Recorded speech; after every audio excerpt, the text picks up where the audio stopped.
Oliver Goldsmith. Oliver Goldsmith is one of the heralders of Romanticism in English poetry.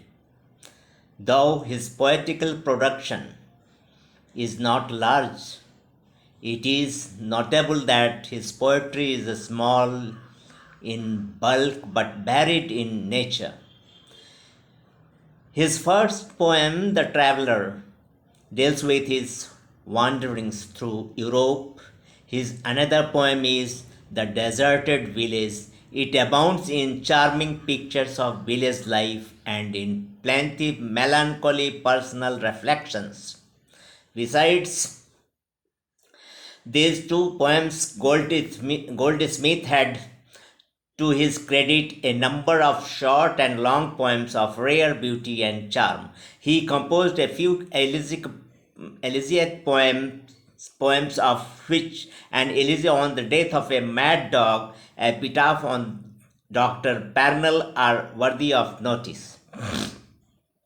The satirical force of classical poetry to which Goldsmith still clung finds expression in Retaliation, a satirical poem attacking a number of popular figures of the day.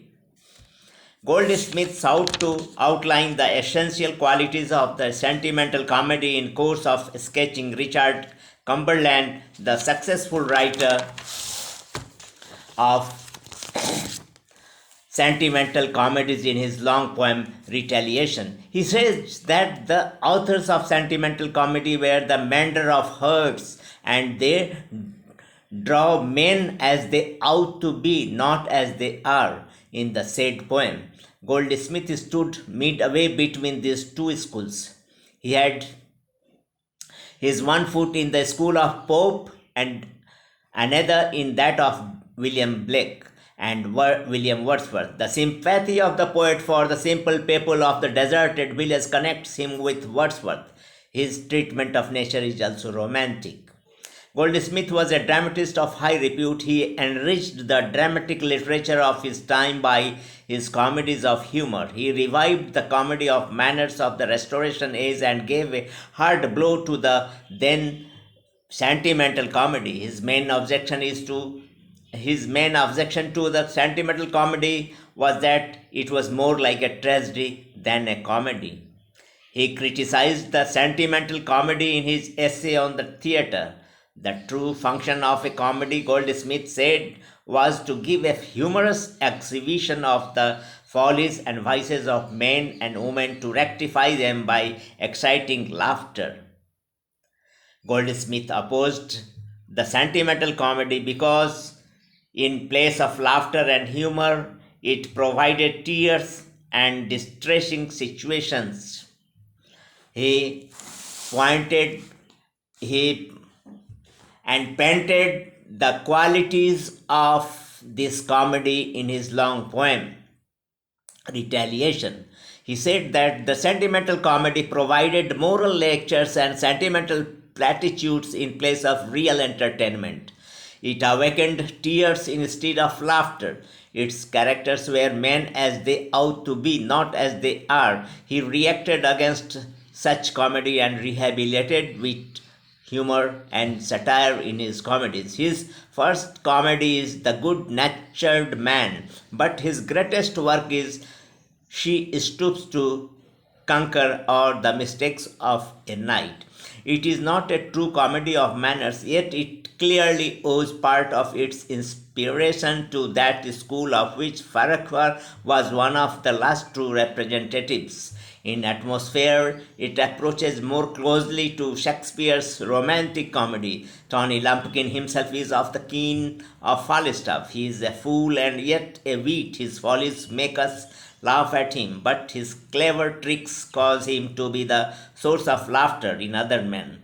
For once in the 18th century, the spirit of Twelfth Night was revived.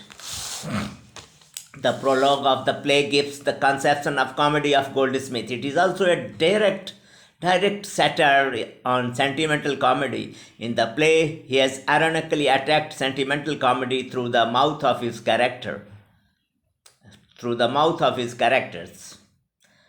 It is full of bright action. Its characters are real and lively. It possesses the sparkle of the Restoration comedy without its grossness.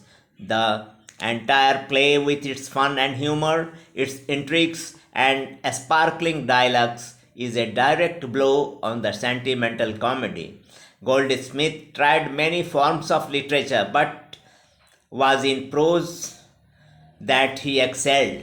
In this domain of literature, Goldsmith's work was bulky and of varied quality. He wrote essays, the best being a series called The Citizen of the World, a very witty and entertaining.